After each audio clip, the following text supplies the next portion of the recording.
هذا اللقاء اللي انتم شايفين المحاضره شايفينها اليوم مركز ICT بالتعاون مع الملحق الثقافي في السفاره الامريكيه اللي موجود معنا برضه ميشيل جاستن فان راين السوشيال اتاشي محافظ الثقافي في السفاره الامريكيه. في المكتبه برضه موجود معنا منال حداد اللي كمان علاقه بين الدكتور اسماء هي اللي ادت لهذه المحاضره. دكتور جمال شطبي رئيس قسم علم الحاسوب هيد اوف كمبيوتر ساينس ديبارتمنت، دكتور جمال، دكتور اسماء ICT سنتر. برحب فيكم دكتور رسيم، المحاضرين، الطلبه كمان كله بحاله كل الموجودين انتم كمان الطلاب. اليوم راح نشوف ثمرة التعاون بين مركز ICT مع السفارة الأمريكية اللي ممكن ننطلق عنه محاضرات من هاي النوعية، مشاركة فعاليات مع جامعات أمريكية مع مراكز أبحاث وغيره من النشاطات اللي ممكن تتطور من وراء هذا التعاون. وأول نتيجة لهذا التعاون رح نتعرف على دكتور أيانا ماكالا هاورد from the United States من أمريكا. بأنطيكم بس بعض المعلومات عن دكتور أيانا.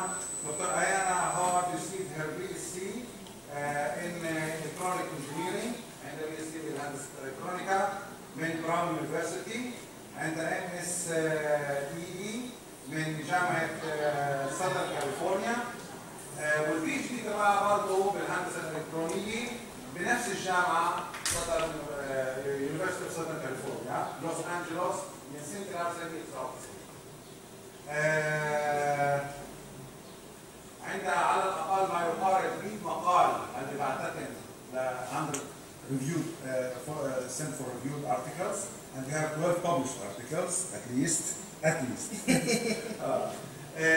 مجال العمل تبعها في مجال التحكم الرقمي على اساس العقل الانساني، علم الروبوتيكا، الادراك والمنطق.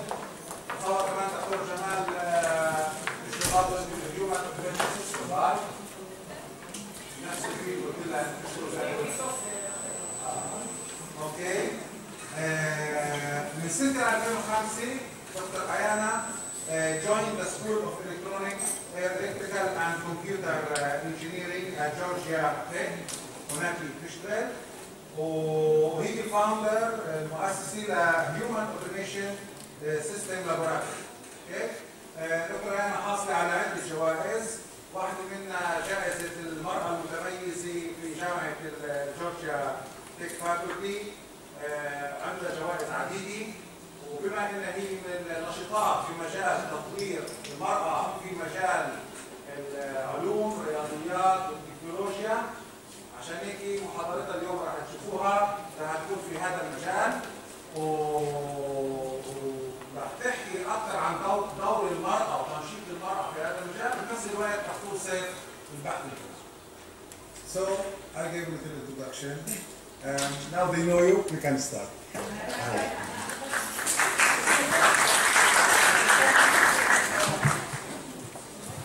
Okay, so the way that this goes is I'm going to talk to you and kind of give you an overview of my journey and then leading into robotics, more in a general sense of the word, and then go specifically into my specific technology. Can you hear me now? Can you hear me now? That's a U.S. joke. So one of the things, you heard a lot, but just in general, how many of you know about the planet Mars outside of Earth?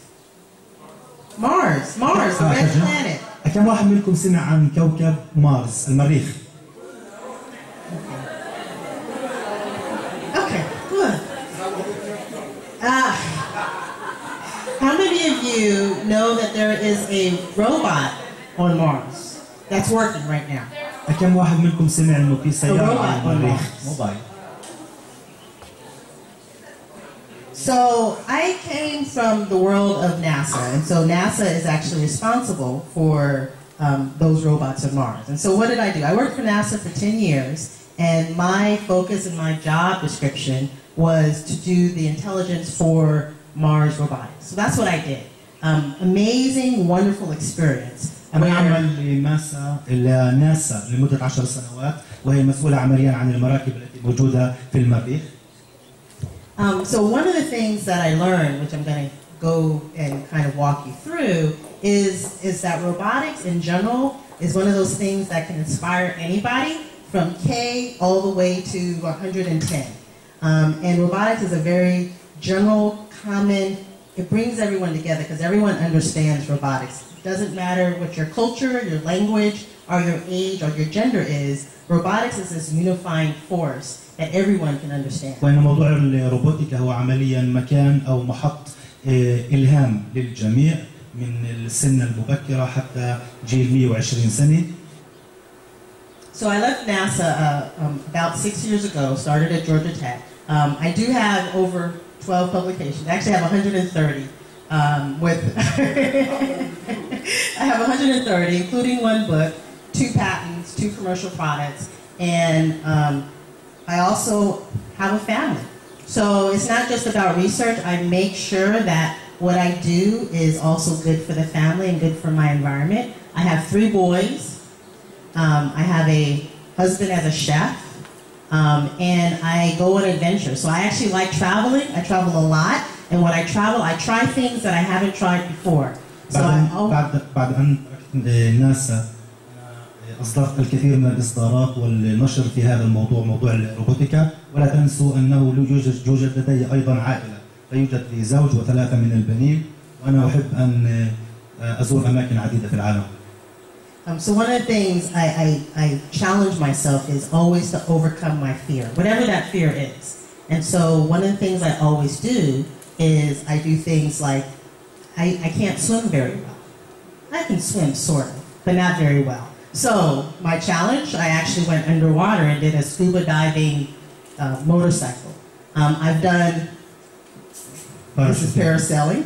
I've done parasailing, I've done rock climbing, I've ridden a motorcycle. I basically have challenged every fear that I could possibly have and said, you know, the only thing that doesn't allow me to do this is me, and so I need to overcome these. And so that's how I actually do my research as well. Everything I come to that I say, I don't know if I can do, I still do it, because that's my fear talking and not my capabilities. And so this is kind of my journey. دائما يوجد شعور بالخوف خاصة عندما نتوجه للأمور التي بها تحديات ومخاطرة، وهكذا أنا أتصرف دائما، أنا أضع الخوف أمام أعيني ومع ذلك أنا أتحداه. وكما ترون يوجد هنا بعض الأمور التي قمت بها كالغوص تحت الماء والباراشوتينج باراسيلينج وهكذا. So how it began, and just in general what robotics is. So a robot, we think of robotics as the 3 Ds: dangerous, dull, and dirty. So when we design robots, we design them to do those 3 things. And really, anything you can think of in robotics, you can do robotics for robotics' sake, but really it's those 3 things: dirty, dangerous, and dull. So dangerous would be you have a disaster, you don't want to send your personnel to save them, you want to send robots first, find the survivors, and then you would send your personnel to actually extract them. عندما نتكلم عن الروبوتيكا والروبوت بشكل خاص، فعمليا هي تساعدنا من أجل أن نتعامل مع الأمور التي ربما أن تكون غير واضحة أو خطرة أو عدم آمنة، لذلك دائما نستعمل الروبوت أو الرجل الآلي لكي يساعدنا في أن نتفادى الخطر بشكل عام. So when we think about robotics, we look at 3 components. And just like with people, we design robots to do jobs that people, again, find dirty, dangerous, or dull. And so when we think about people, we think about, you know, what makes a person a person. So a person has a heart. If you take away their heart, they die. Exactly. Thank you. They die. So a robot, therefore, has to have a heart. Now, the robot's heart is electronics and it's power. We have to think about things like that. But it's still the heart. It gives it power. It gives it life. المفارقة أو المقارنة هي عمليا عندما نستأصل القلب من الإنسان فإنه يموت، كذلك الحال القلب، قلب الروبوت الرجل الآلي هو المعدات والإلكترونيات، لذلك عندما نستأصلها فالروبوت يموت، وهذا يفيد أو يقول لنا أن الإلكترونيكس هو شيء مهم كثير جدا في غاية الأهمية.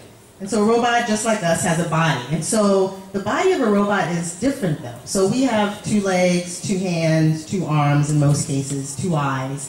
Well, with a robot, because it has these other jobs, we don't necessarily have to design a robot to be a human or a humanoid. For example, if we want a robot car, it doesn't make much sense to have the robot car with feet. It just doesn't make any sense. We would like it to have wheels. And so when we design the body of a robot, we actually think about, what is the best function of this robot with its body and its structure. بالمجمل عندما نخطط أو نصمم الرجل الآلي عمليا نأخذ بعين الاعتبار ما هي المهمة التي نريد من الرجل الآلي أن يقوم بها. كذلك الحال نأخذ بعين الاعتبار الأرجل الساقين واليدين والأعين وهكذا. And then the last thing is the robot's mind. So just like with a person, if you have a body and you have a heart, you might be living, but if you don't have a brain, you're really no good to society. And so just like with that, a robot, if the robot doesn't have a smart brain, intelligent, and can do interesting things, it really has no value in society. And so the whole body and the whole mind and the whole heart makes it a robotic system altogether. الشيء المهم في الرجل الآلي عمليا هو العقل، والعقل كما تعرفون هو عقل ذكي، أو المفارقة هي أن العقل يمكن أن يكون ذكي أو غير ذكي، لأن بالتالي الإنسان هو الذي صمم الروبوت والعقل الذي وضع فيه. So the problem is, if you have a robot mind, what happens? You have free thinking robots, free will, and the robots could decide, like a lot of people do, that they are better than us. And so one of the issues with designing robots that are intelligent is, if we aren't careful, these same robots could be so intelligent that they say, my creator is not too smart, and maybe I need to be the next evolution of people. And so this is actually a concern. النقطة التي تكلمت عنها صدقا لم أفهم آخر نقطة طرحتها، ولكن would you please repeat what you have said, because I missed that, please. So the problem is that robots might could take over the world if we're not careful. And so what do we do? So as a robotics person, we actually we're ethical creatures in essence. So we follow 3 rules, and these are typical scientists, typical engineers. Like everywhere, there are people who don't follow the rules. But typically when you're designing a robotic system, there are 3 laws. And these 3 laws came from science fiction, and so people don't think that they're real. But as a robotics person, we actually follow these 3 rules very distinctly, very closely. عندما نتكلم عن موضوع الروبوتكس بشكل عام، يجب أن تكون لنا قوانين أو قوانين موجهة، لأنه إذا لم نتبع هذه القوانين فيمكن، إذا تعرفون قصة فرانكنستاين، ربما ينقلب الموضوع رأسا على عقب. So law 1 is, when you design a robot, the robot shouldn't intentionally hurt someone. And so this doesn't mean we can't create robot soldiers. It just means that if we have a soldier that's a robotic system and it goes out and it sees someone in blue, it doesn't say, I don't like blue, I don't like yellow, you don't need to be here. So that's the intentional aspect.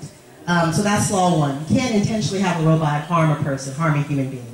إذا تكلم عن موضوع القصد والهدف، هل الموضوع عندما نتكلم عن موضوع الروبوتكس هل نحن نقصد أن نصل إلى مرحلة معينة، أم يوجد الكثير من العفوية في هذا المضمار؟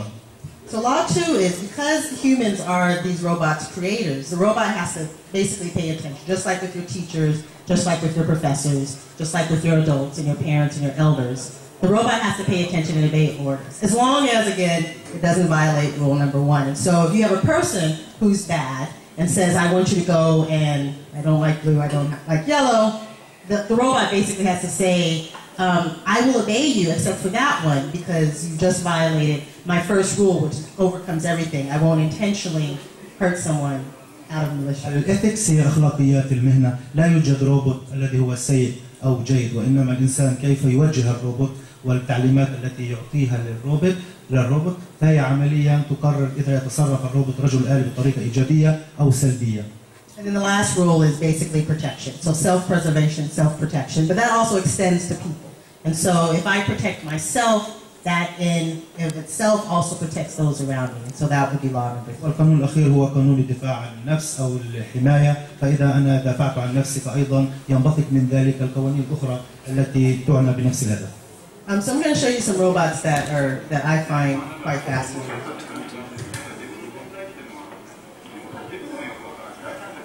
So this robot is called a Geminoid. And the definition of a Geminoid, there's a lot of research that goes on that creates robots that look like someone who's already living. And so it's called Geminoid. There's a whole field of robotics. And the goal is that if you design someone that looks like you and also learns like you can actually trait yourself and you could be in two places at once. And so there's a lot of information about, well, what's the point of this? Why should you do this? And so there's a lot of situations where there's just not enough people to do the jobs. In fact, there is right now 5 Geminoids that are hired. They actually have jobs, real jobs. There's 5 Geminoids. One is an English teacher in rural China. Another one is a receptionist in a hotel. And then the other 3 have miscellaneous, not as interesting jobs. الموضوع أيضا هنا مثال على أخلاقيات المهنة أو الإثكس. إنه يستطيع الإنسان أن بين مزدوجين أن ينتج أو يصنع روبوت الذي يشبهه في عدة مجالات، ممكن أن يكون معلم أو أي موضوع آخر، ولكن الموضوع هو يعني كمان مرة هل نحن بحاجة إلى شيء من هذا القبيل أم لا؟ So the other one is entertainment. So if any of you guys like music,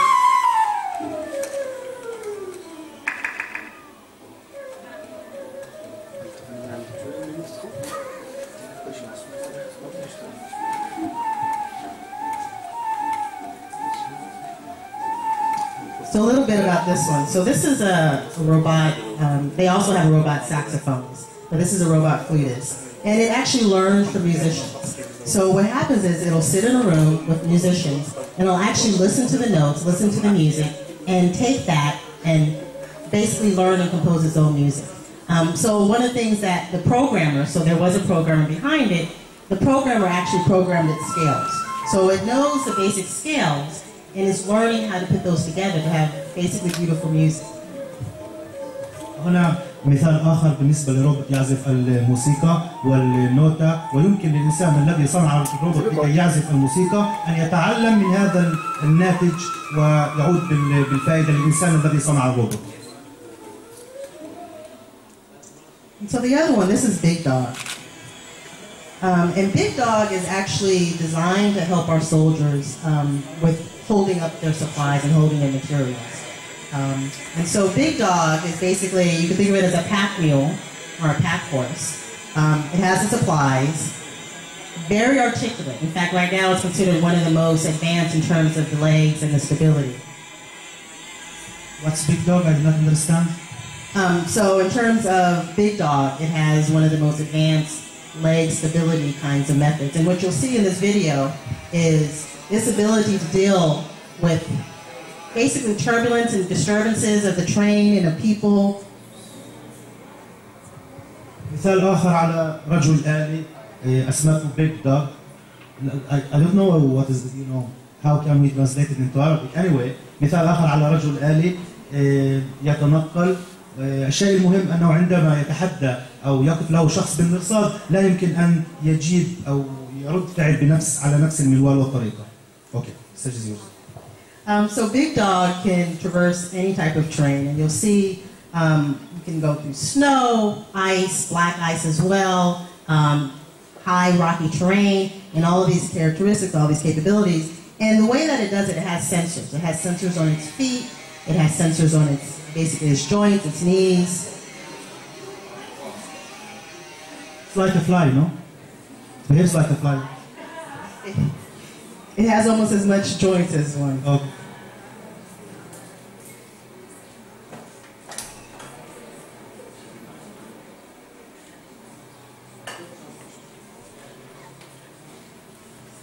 Nal, you want to come to replace me?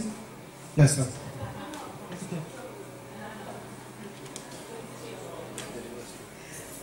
So this is Big Dog, and so again, Big Dog is designed with all of these features in order to make it possible to navigate in all different types of terrain.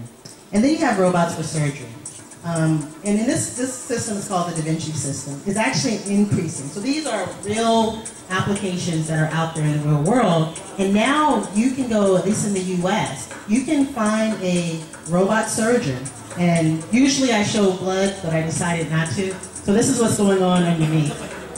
So what happens is, in a typical surgery, for example, heart surgery, you have a surgeon and takes a chainsaw, opens up your breastplate, opens it up, does something to your heart, closes you up. So that was the typical way of doing, say, heart surgery. now what they do is they make small incisions in your side. They put these robot end effectors in, and they operate underneath your skin.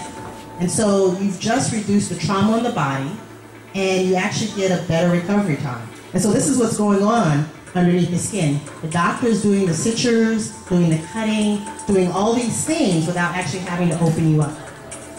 بتقول هون ايانا هذا كمان نوع من الروبوت اللي بنسميه فيها، هذا الروبوت بمجال العلاج لسه سامعين؟ اوكي، هذا الروبوت بمجال العلوم بالعمليات، لما واحد بيعمل عمليه، ان قبل كانوا الدكاتره يفتحوا مثلا بيعملوا عمليه للقلب، بيفتحوا كل الجسم وبيقعدوا بعدين بقطبوا بعد ما يخلصوا. بمساعدة الروبوت هذا مش بحاجة يفتحوا كل الجسم على اساس يعملوا العملية، بيقدروا يعملوا بس نقاط معينة بخفف أول شيء تراوما للشخص اللي بده يعمل العملية، والروبوت هو نفسه تحت الجلد هو عمليا بصير يعمل التقطيب والعملية بدون ما يفتحوا جسم كامل. فهذا واحد من الروبوتات اللي بمجال الطب اللي كثير عم بيساعد.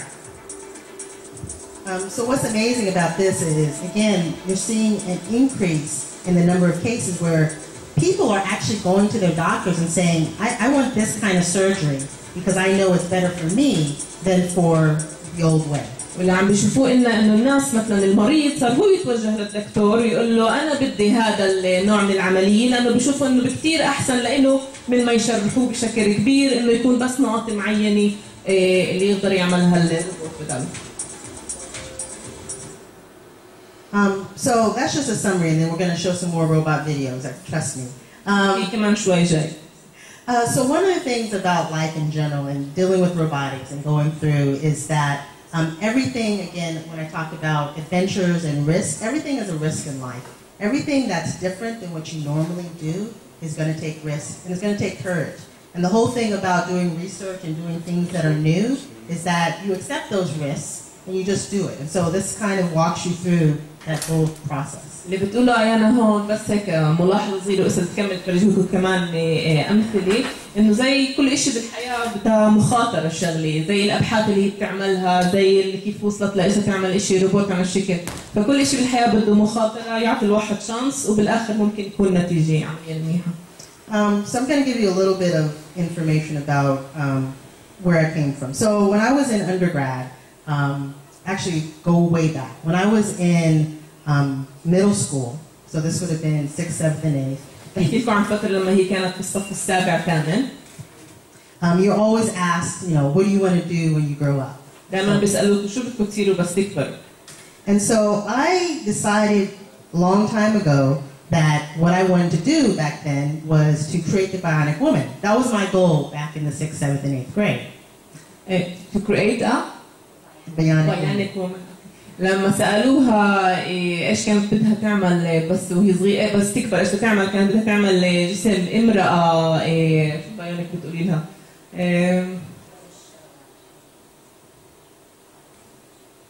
هو أكثر يعني زي عارف إنه امرأة اللي تعمل حركات يعني منها من حد ذاتها. And then what I took, how many of you have taken biology? حدا تعلم بيولوجيا هون؟ Okay. We have some. Okay, so in the U.S. in biology, we have to dissect frogs. Do you guys have to do that? بتشتغلوا مع ضفادع هون ولا بتعملوا بيولوجي؟ لا.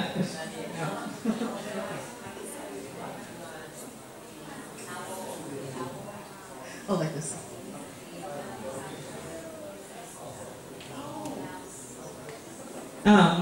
استعملوا شيء ثاني للتشريح هون، ايش بتشرحوا؟ No, they don't. So, okay. Just two. We had to do frogs, and this was biology in the U.S. is the first course to go into med school. So if you were good at biology, you became a medical doctor. And I did not like the frogs, and so I thought to create the bionic woman, I had to go into medical school. And so at this point, I thought my dreams were destroyed. بأمريكا عشان الواحد يتعلم طب لازم أول شيء ياخذ البيولوجيا، وبالبيولوجيا عمليا لازم تشتغل مع الضفادع، وهي أيانا ما كانت تقدرش تشتغل مع الضفادع، فكرت إنه يعني هاي آخر الدنيا، لأنه إذا تقدرش تشتغل مع الضفادع تقدرش تاخذ كورس بيولوجيا، تقدرش تتعلم طب عمليا. So then I had a smart teacher that pulled me aside, because at this point I was a teenager, and said, you know, why don't you think about engineering, and you can create the bionics, the electronic parts that get connected to your bionic woman. And so I decided I wanted to be an engineer. فاجا استاذ عندها بالمدرسه قال لها تعالي شوي، شو رايك انت تروحي بمجال الهندسه ساعتها، وانت ساعتها تخترعي هاي الاجهزه الصغيره اللي بتقدر هي توصل مع الجسم يعني انت بتعملي ساعتها بدال ما تشتغلي بالطبابه.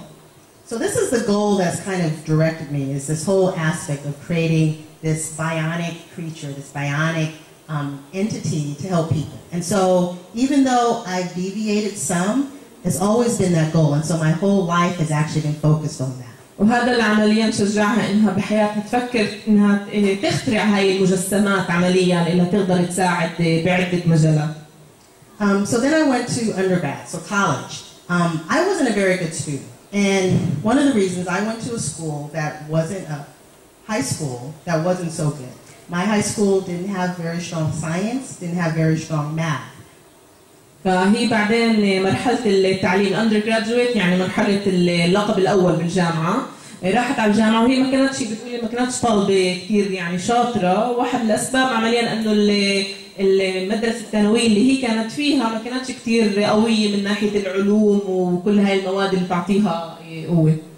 So I went to undergrad, and so I was competing with students that had a lot more experience, a lot more resources than me. And here it is, I'm coming in thinking I was smart, but not having the tools to really do it. And so undergrad for me was a big struggle. فهيك هي بتصل عمليا للجامعة للقب الأول، مفكرة حالها إنه هي يعني عمليا شاطرة وفهمانة، بس هي عمليا عم تتنافس مع طلاب اللي هن جايين من خلفيات اللي كثير أحسن من ناحية المصادر ومن ناحية المعلومات والمعرفة اللي عندهم، فكان كثير عليها صعب تتواجد هناك. So one of the things I learned is whenever you're in a situation where you feel like you're behind, it doesn't make sense to give up. It just means you have to work harder. And really that is for anything. When you're in a situation that you know you're supposed to be there, it's just about working harder in order to overcome whatever you came in with. فهي عمليا وصلت للنتيجة إنه بأي مرحلة بالحياة، وهي شغلات مختلفة بالدنيا، لما الواحد بيواجه صعوبة معينة بيعنيش إنه لازم يتنازل، بالعكس هي مناسبة إنه يشتغل أكثر ويعني يكثف من مجهوده عشان يقدر يوصل.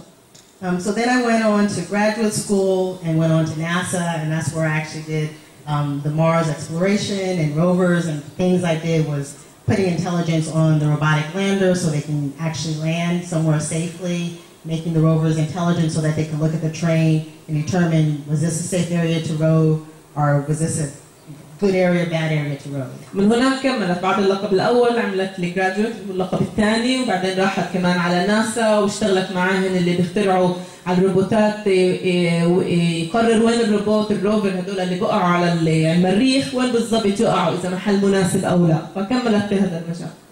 So one of the things I'm always asked is why did I leave? I love NASA. In fact, I still love NASA. I think it's one of the greatest scientific places to send things to other planets that no one's been to. سألوها أنت عمليا وصلتي لناسا وعم تعمل كل هاي الشغلات، وبتعرفوا أنتوا ناسا اللي مركز بالضبط الفضاء، فسألوها طب أنت وصلتي لناسا ليش بدك تتركي عمليا ناسا؟ So the reason is that we had an accident with our astronauts, and this was the Columbia accident, and we destroyed, and our shuttle was destroyed, and at that point NASA decided that this whole space thing, it had to rethink. And what that meant is that it pulled away research, and it had to figure out, what it is that NASA was about and what is it that we can do. And at that point, I had to decide, did I love NASA more, or did I love my goal of doing robotics research more?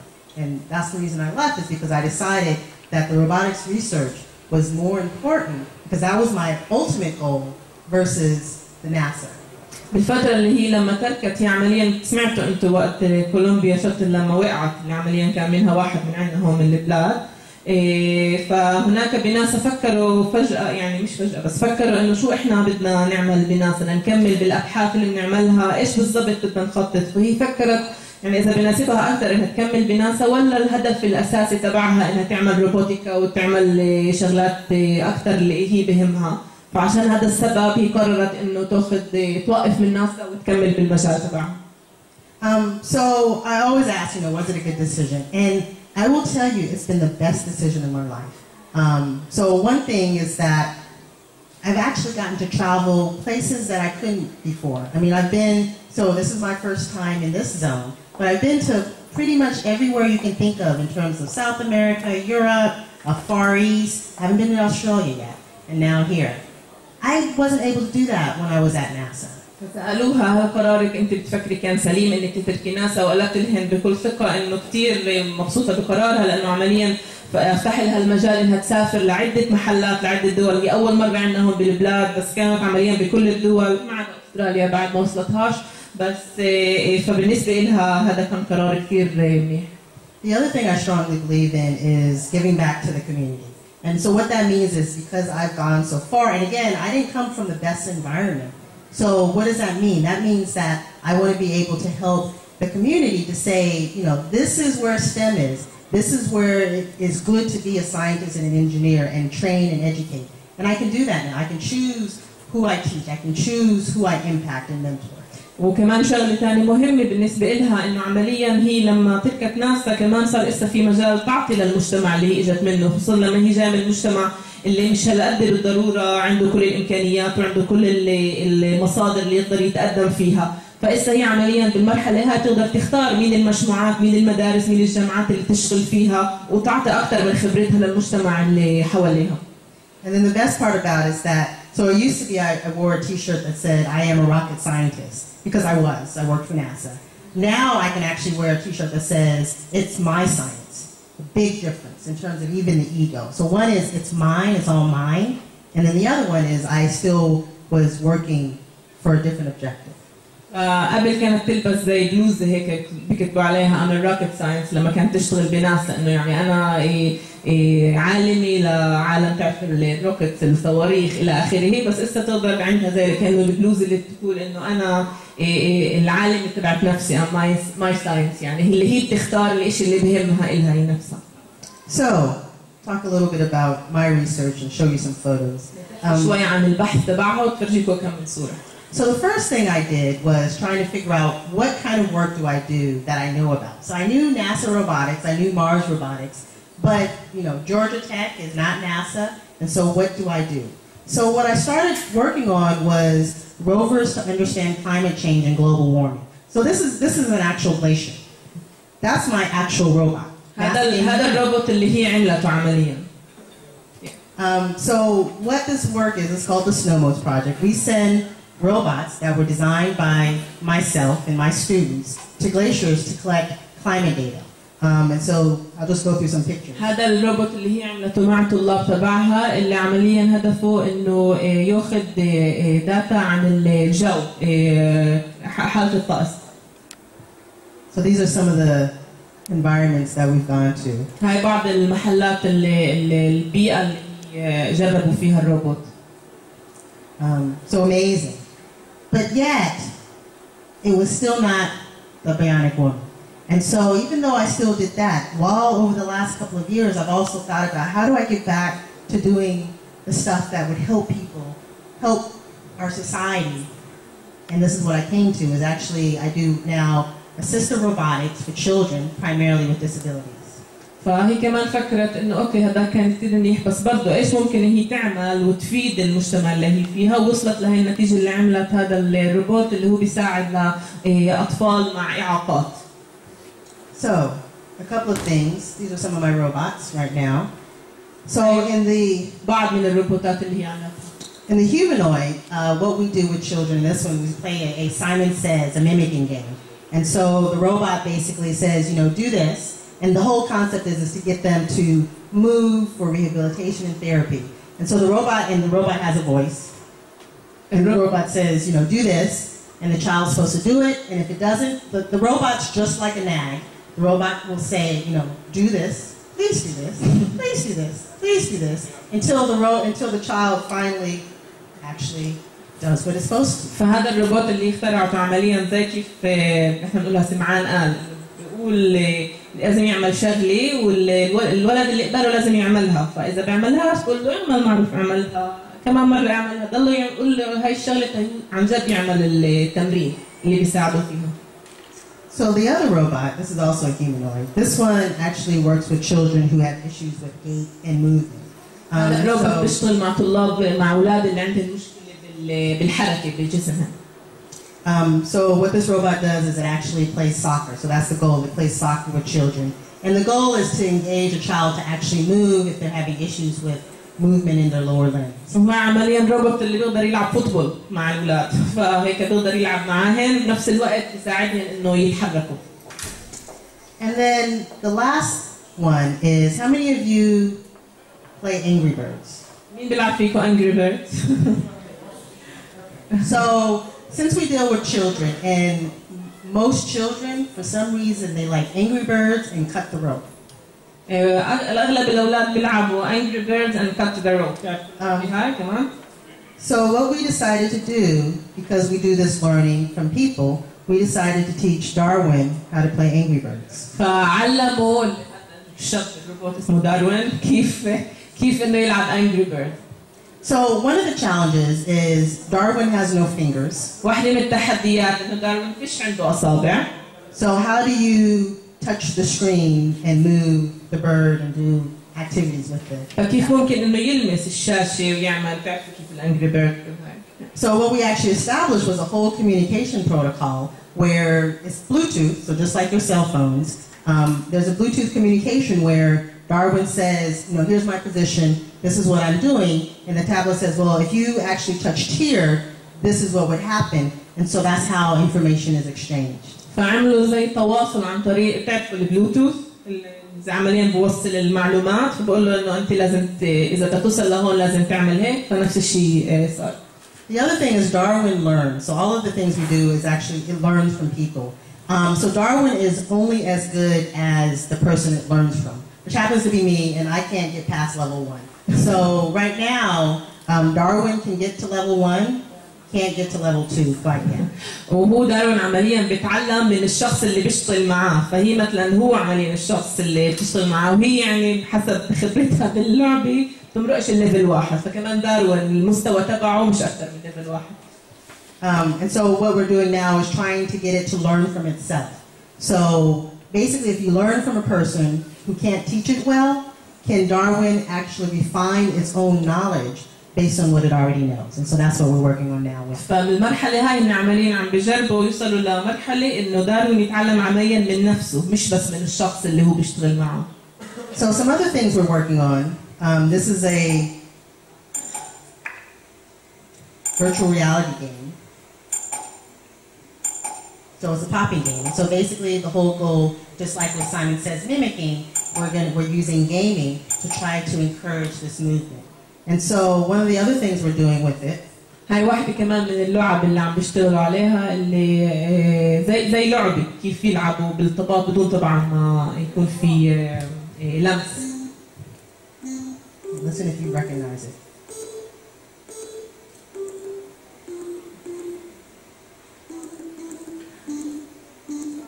بيشتغلوا ناي. So we're also looking at, can we use music as well to encourage this rehabilitation and therapy? And again, you know, we're not doing Justin Bieber or Justin Timberlake. You know, we have Row, Row, Row Your Boat, Twinkle, Twinkle, Little Star, kids music. وكمان هاي الطريقة اللي بيستعملوا الموسيقى عشان كمان يخلوا الأطفال تقدر يعني تتعامل مع الشغلة بشكل أحسن. And behind the scenes, though, we're actually doing some math and some assessment. And so this is actually a child. He has an involved side, which means that, in fact, you'll see very jerky movements, walking. He has issues with gait. And so behind the scenes, we're actually looking at the trajectory. And this is the information that's given to the clinician. هاي عمليا زي المعلومات كيف هو عنده مشكلة الجسم من تحت، وهاي عمليا بيساعده انه يفرج العيادة اللي عمليا تشتغل معاه الوضع تبعه عن طريق هاي الرسومات. And so this is a child who actually has what's called spastic hemiplegia. So very, very jerky movements, very difficult to control, and we're also able to do the assessment. فهاي عمليا عنده مرض اللي بتساعد الواحد يعمل له كنترول بالحركه تبعته، فهاي عمليا بتساعد انه تفرجي كل التحركات تبعته. And then the last project we have is a unit that allows children to also interact with iPad without touching. So just like Darwin doesn't have to touch, we have it so that you can interact by just using different buttons to interact with the games. وهي كمان زي شغله اللي بتساعد الاولاد يشتغلوا مع الايباد بدون ما يدقروه، كمان نفس الشيء انه عن طريق هذا الجهاز اللي حاطينه اللي يقدر برضه يشتغلوا على الايباد بدون ما يكون في لمس. And then we also incorporate robots, and this is the Lego Mindstorms. هاي كمان بيشتغلوا مع الروبوت، هاي من الليجو عاملين المجسم. So what I want to do right now is actually show you a little bit of some of these simple robotics. So this is. بدي تفرجيكم نوع روبوت نسبيا بسيط، يعني بالحي مش بالفيديو. So this is. Do you need help from someone?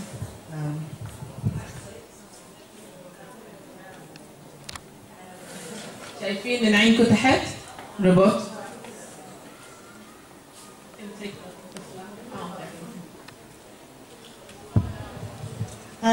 So one of the things we wanted to do is, so this robot here is called Scribbler. It was designed at Georgia Tech and then licensed out. So what's his name? Scribbler. Scribbler. اسمه Scribbler هذا أنا بعرف أترجم لكم إياها بس Scribbler وهو من جورجيا تك، هاي وين هي عمليا بتعلم اليوم. And so what we've created, there's actually an entire curriculum that goes with this, primarily focused on children, basically getting children integrated into STEM all the way through high school. And so because again, tablets and iPads are becoming so well used by kids as well as adults, what we wanted to do was allow them to control their robot, program their robot based on a touch type of interface.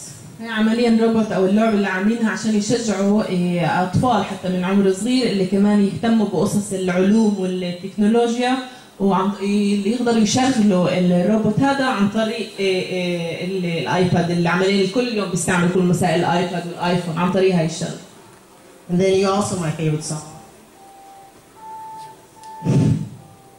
كمان دخلت له موسيقى وهاي شكلها اغنيتها المفضله. So the robot also plays, and so you can code your own musical. So we coded Twinkle Twinkle Little Star, but you can code anything. And then the other thing, what you can do is you can actually record your whole kind of interface. And so the whole goal is that ultimately what we want people to think about and kids to think about is how do you program your robot? For example, if I want my robot without the stairs to come from here out the door, what kind of commands would I give it? And can you program it to actually do that? عمليا الهدف انه يخلوا الاشخاص الاطفال الاولاد كذا يفكروا انه اذا انا مثلا بدي الروبوت تبعي يمشي من هون لهناك، ايش لازم اعمل، اي جهات اي حركات بالايباد على اساس هو يسمع هذا الكود ويصير يعمل. And then, so this is one robot that we use, and we use it to teach computer science as well to our freshman computer science students. We don't use the graphical interface, but we do use the robot and the camera that's on this little. وعمليا هذا الروبوت اللي يستعملوه لما بيعلموا اللقب الاول للعلوم الحاسوب كمان بالجامعه، مش الايباد بس الجهاز كنفسه كجهاز. So this is Keepon. And Keepon was actually started off as a research project out of Japan. And what happens is he is very interactive. Well, sometimes he's also moody. هو المفروض يكون كثير نشيط وفعال، بس مرات عنده مزاج بتقول. هذا بدي كاختراع كبحث باليابان.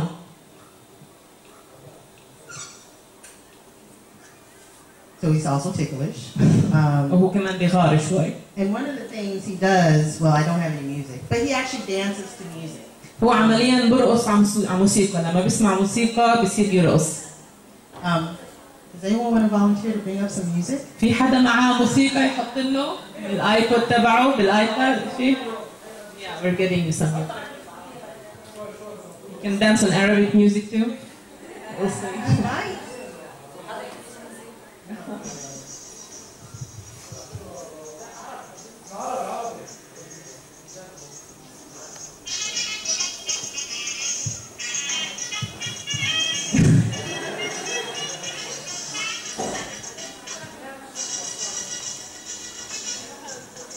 هز شوي حاله. So he likes it. And so you say, well, he's moving.